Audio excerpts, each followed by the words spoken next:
Good morning, students. So, in the chapter 4, leveling, let's start with the next point, that is the different methods. There are two methods for calculation of reduced levels. Before going to discuss methods, we will learn what exactly the method of entering the observation the field book, that is level book, that is the points to be remembered while entering the level book. This is the uh, first one. The first reading of any setup is entered in the BS column and last reading in the FS column and the other remaining readings in the IS column. Let's see first of all the columns of the particular observations, that is the station, BS, IS, FS, HI, RL and remark. This is the table, observation table for the HI method. And second method is the rise and fall method. There are two methods. Rise and fall method is the second method, in which replace HI column with rise and fall. There are two columns replacing the HI column. त्याच्यामध्ये काय सांगितलंय, first reading any सेटअपचं first reading जे आहे त्या particular सेटअपवरून तुम्ही जे काय फर्स्ट रीडिंग ऑब्झर्व करताय ते रीडिंग काय असणार आहे, तर BS या कॉलममध्ये एंटर करायचं आहे.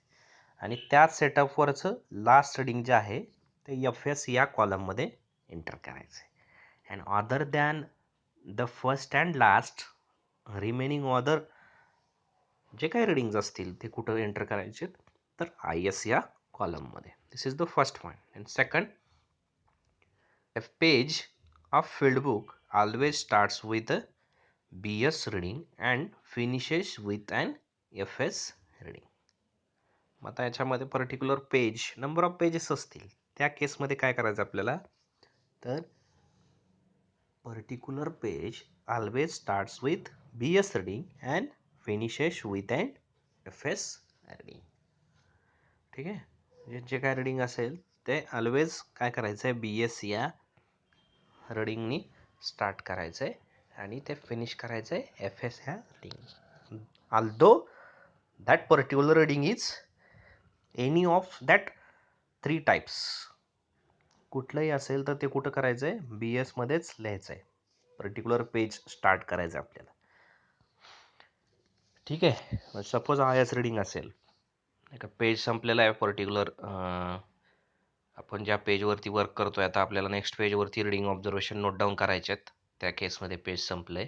मग पेज संपलं की आपण काय करतो, IS रीडिंग आहे बट ते कुठं लिहावं लागेल, FS मध्ये लिहावं लागेल. म्हणजे IS मध्ये पण कंटिन्यू करायचं आणि FS मध्ये पण कंटिन्यू करायचं. पुढं ते रूल आहेच.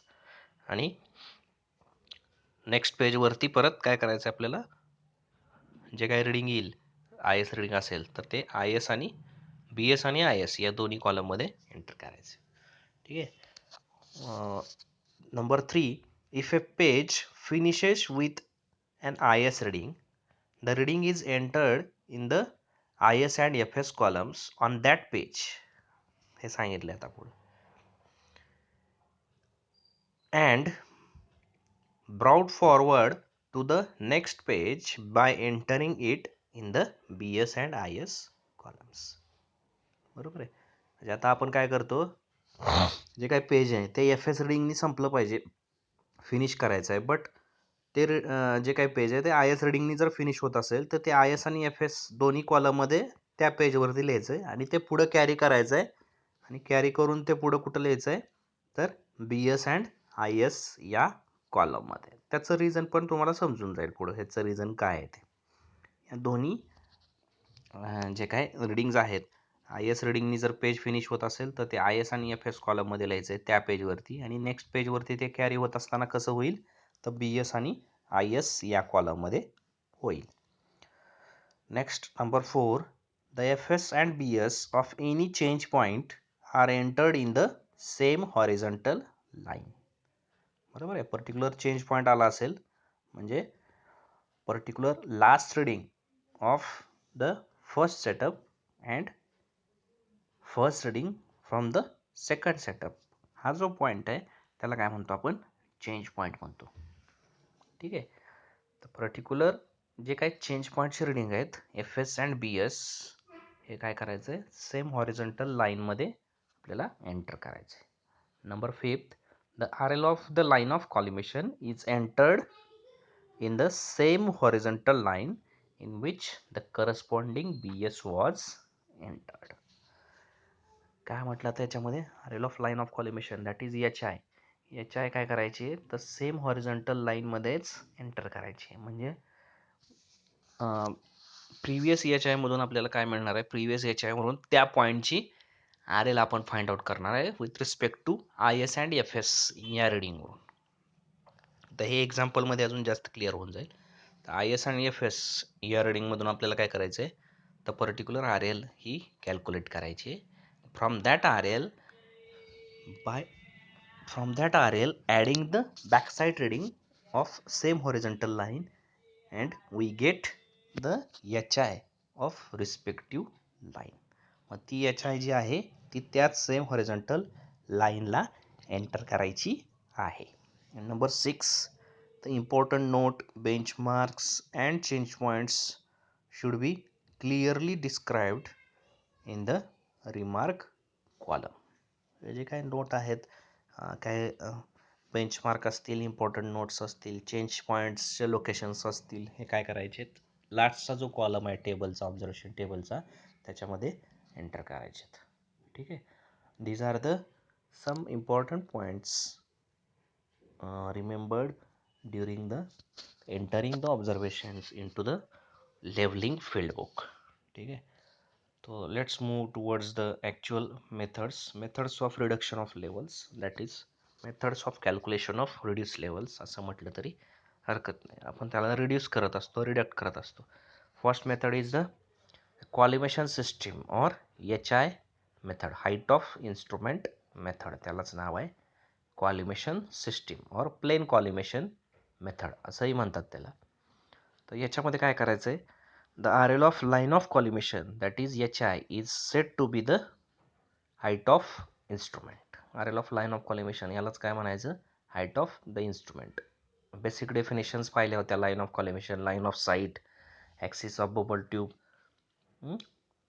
त्यानंतर B S, I S, F S, याच्यामध्ये सगळं त्या डेफिनेशन्स आपण शिकलो आहेत. तर इथं काय आहे, तर एच आय कशाला म्हणायचं आहे, तर R L of line of collimation म्हणजे टेलिस्कोपिक ॲक्सिस आणि तिथून ती continue up to levelling staff, up to that object, ही जी काही इमॅजिनरी लाईन आहे याला काय म्हणायचं आहे, तर हाईट ऑफ इन्स्ट्रुमेंट. तर लोकल हाईट नाही, आपण विथ रिस्पेक्ट टू बेंचमार्क ती हाईट वर्कआउट करत असतो. In this method or in this system the height of line of collimation is found out by adding the BS reading to the RL of benchmark on which the BS is taken. ठीक आहे. म्हणजे particular ज्या बेंचमार्कवरती आपण काय करत असतो, back side reading घेत असतो. बेंचमार्क म्हणजे ज्याची रिड्यूस लेवल आपल्याला माहिती आहे, तो पर्टिक्युलर पॉईंट, जो पर्टिक्युलर सेटअपचा आपण पहिलं ऑब्झर्वेशन घेतो त्याला काय म्हणायचं आहे, बॅकसाईड म्हणायचं आहे. मग तिथं आपल्याला height of instrument find out करायची with respect to that benchmark. मग त्या बेंचमार्क, सपोज त्याचा आहे बेंचमार्क आहे 100 मीटर आणि तिथं बॅकसाईड रिडिंग काहीतरी आलं 2.500 आलं सपोज, तर आपली हाईट ऑफ इन्स्ट्रुमेंट काय आली, त्या इन्स्ट्रुमेंटची height, that is line of collimation, R L of line of collimation किती येणार आहे, 100 + 2.500 म्हणजे 102.500, 102.500 अशी येणार आहे ती R L of line of collimation. तर तेच इथं सांगितलेलं आहे. तर बी एस रिडिंग ॲड करायचे बेंचमार्कच्या आर एलमध्ये, म्हणजे आपल्याला काय मिळणार आहे, एच आय मिळणार आहे. The level is then shifted for the next setup and again the H I is obtained by adding the B S to the R L of change point which was calculated in the first setup. ठीक आहे. हे change पॉईंटच्या related तो point दिलेला आहे. हे आता तुम्हाला एक्झाम्पलमध्ये लक्षात येईल की चेंज पॉईंटच्या आर एल्स आपण कशा फाइंड आउट करतो. ठीक आहे. This is the first method, HI method. Second method is the rise and fall system or method त्याला म्हटलेलं आहे. In this method, the difference of level between two consecutive points is determined by comparing each forward staff reading with the staff reading at the immediately preceding point. म्हणजे आता number of staff readings असतील लक्षात घ्या. त्याच्यामध्ये काय करायचं आपल्याला, तर दोन लगतच्या ज्या काही स्टाफ रिडिंग्ज आहेत त्या कम्पेअर करायच्यात आणि त्यावरून आपल्याला काय करायचं आहे, तर मेथडच्या नावामध्येच आहे राईज आणि फॉल त्या पर्टिक्युलर पॉईंटचा हा फाइंड आउट करायचा आहे. मग आता त्याच्यामध्ये पुढचा पॉईंट दिला आहे त्यांनी, if the forward staff reading is smaller than the immediately preceding staff reading. If the forward staff reading is smaller than the immediately preceding staff reading, म्हणजे नेक्स्ट स्टाफ रिडिंग आहे ते काय आहे, स्मॉलर असेल previous staff रिडिंगपेक्षा. लक्षात येते, ज्यावेळी reading smaller येतं किंवा त्याला काय म्हणता येईल, कमी येईल रिडिंग, नेक्स्ट रिडिंग ज्यावेळी कमी असेल प्रिव्हियस रिडिंगपेक्षा, त्यावेळी तिथं काय झालं आहे, तर there will be a rise is set to have occurred असं म्हणता येईल आपल्याला. This rise is added to the RL of the preceding point to get the RL of the forward point. म्हणजे आता आधी राईज आणि फॉल हा कसा ठरवायचा हे आधी बघू. त्याच्यामध्ये राईज कसा ठरवायचा हे दिलं आहे की दोन लगतचे पॉईंट्स आहेत, त्याच्यामध्ये नेक्स्ट रिडिंग जर कमी आलं तर तिथं काय आहे, थोडंसं ग्राउंड लेवल वाढती आहे, ग्राउंड हे चढतं आहे असं म्हणता येईल. आणि त्यावेळी ते राईजचे रिडिंग आहे ते काय करायचे, तर त्याचं जे काही प्रिव्हियस पॉईंट आहे त्याची जी काय RL आहे त्याच्यामध्ये ते राईज ॲड करायचं आहे, जेणेकरून आपल्याला काय मिळेल, त्या पर्टिक्युलर जे काय चढता पॉईंट आहे, रायझिंग ग्राउंड आहे, तिथला जो काय पॉईंट आहे, लेवलिंग स्टाफ आहे, तिथली RL ही मिळून जाईल. Then if the forward staff reading is greater than the immediately preceding staff reading, it means there has been a fall. बरोबर आहे, ज्यावेळी रिडिंग वाढतं त्यावेळी ग्राउंड नेचर हे काय असेल, फॉलिंग ग्रेडियंट या फॉर्ममध्ये असेल. म्हणजे ज्यावेळी रिडिंग वाढतं त्यावेळी काय असणार आहे, तर फॉलिंग नेचरमध्ये तिथला ग्रेडियंट असेल. मग त्यावेळी आपल्याला काय करायचं आहे, प्रिव्हियस पॉईंटची जी काय RL आहे त्याच्यामधून तो फॉल हा मायनस करायचा आहे, जेणेकरून we get to the RL of the next point. ठीक आहे, this is the method of rise and fall system. याच्यामध्ये दोन मेथड आपण शिकतोय, दोन मेथड्स आहेत, HI method and rise and fall method. आता याच्यामध्ये ऑब्झर्वेशन टेबलमध्ये स्टेशन, BS, IS, FS हे जे काही 4 कॉलम आहेत हे सेम असणार आहेत दोन्ही मेथड्समध्ये. त्यानंतर HI मेथडमध्ये काय मिळणार आहे, HI मिळती, देन HI कॅल्क्युलेट करतो, देन RLs कॅल्क्युलेट करायचे असतात आणि रिमार्क कॉलम असतो. तसंच याच्यामध्ये सेकंड मेथडमध्ये काय, HI नसणार आहे, हाईट ऑफ इन्स्ट्रुमेंट आपण फाइंड आउट करणारच नाही, डायरेक्टली ईच अँड एव्हरी पॉईंटसाठी आपण काय फाइंड आउट करणार आहोत, राईज ऑर फॉल, कुठलं तर एकच असणार आहे, राईज असेल किंवा फॉल असेल. तर काय कम्पेअर करणार आहे आपण, तर दोन सक्सेसिव्ह रिडिंग्स कम्पेअर करणार आहोत आणि त्याच्यावरून आपण राईज किंवा फॉल हा वर्कआउट करणार आहोत. ठीक आहे, तर याच्यामध्ये अरिथमॅटिकल चेक आपण कॅल्क्युलेशन मध्ये आपण एक्झाम्पल सॉल्व केल्यानंतर घेऊ शकतो, ज्याच्यामध्ये summation of BS minus summation of FS is equal to summation of rise minus summation of fall is equal to last RL minus first RL. म्हणजे जे काय कॉलम्स आहेत, BS कॉलम असेल, FS कॉलम असेल, त्याची समेशन करा, BS मधून FS वजा करा, ती जी काय व्हॅल्यू आहे ती summation of rise minus summation of fall इतकी यायला पाहिजे with sign, or which is equals to last RL minus first RL. म्हणजे लास्ट RL जे काय आपण ऑब्झर्वेशन टेबलमधली कन्सिडर केली आणि फर्स्ट RL जो काय आपलं TBM असेल त्याच्यातून जर ती लास्ट RL मधून फर्स्ट RL जर वजा केली तर येणारं ॲन्सर हे तितकंच यायला पाहिजे जितकं की summation of rise minus fall आले किंवा summation of BS minus summation of FS आले.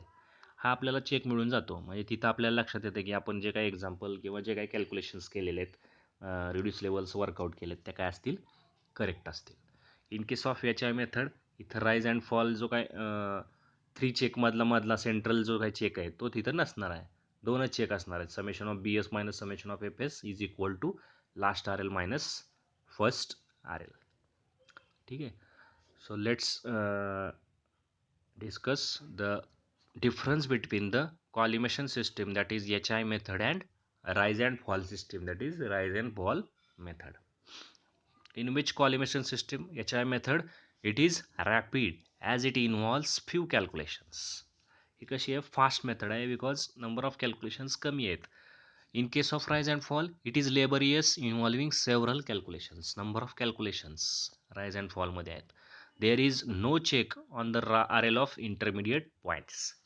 बरोबर आहे. Height of instruments, number of change points कमी असतात. हां, त्यावेळी आपल्याला जे काही इंटरमिडिएट पॉईंट्स आहेत त्याच्यामध्ये कुठलाही चेक घेता येत नाही, नाही का. फर्स्ट पॉईंटची HI काढतो, HI आपण जी काही वर्कआउट केली आहे त्याच्यावरूनच आपण सपोज नंबर 4 नंबर 5 स्टेशनपर्यंत चेंज पॉईंट आला नसेल तर आपण काय करतो, तिथले RLs वर्कआउट करतो, तिथं कुठला चेक नसतो. But in case of rise and fall method there is a check on the RL of intermediate points. कारण की आपण काय करतोय, तिथं दोन सक्सेसिव्ह रिडिंग्सला कम्पेअर करून वर्कआउट करत असतो. Errors in the intermediate RLs cannot be detected. In case of HI method error detect होत नाही. But in case of rise and fall methods errors in the intermediate RLs can be detected. Find out करू शकतो आपण. There are 2 checks on the accuracy of the RLs calculation. सांगितलं मी तुम्हाला, HI मेथडमध्ये 2 check आहेत. In case of rise and fall method there are 3 checks. Then HI method is suitable for longitudinal leveling where there are number of intermediate points. बरोबर आहे. Intermediate points जर जास्त असतील आणि लॉन्जिट्युडनल लेवलिंग, दॅट इज काय म्हणता येईल त्याला, प्रोफाईल टाईप ऑफ लेवलिंग, त्याच्यामध्ये आपण याला वापरू शकतो, या मेथडला, HI मेथडला. But in case of rise and fall method this is suitable for fly levelling where there are no intermediate points. Intermediate points that is IS reading. लक्षात घ्या, जे काय IS रिडिंग्ज आहेत ते याच्यामध्ये नसतात. We just carry out the reduce levels, carry out or shift the instrument on every setup. This is the method, fly leveling. We just carry the RL of benchmark or carry the benchmark to the particular point. So this is all about the different two methods of calculation of reduce levels. So we will stop here. So in the next lecture we will go through the examples of these two methods. Okay, thank you.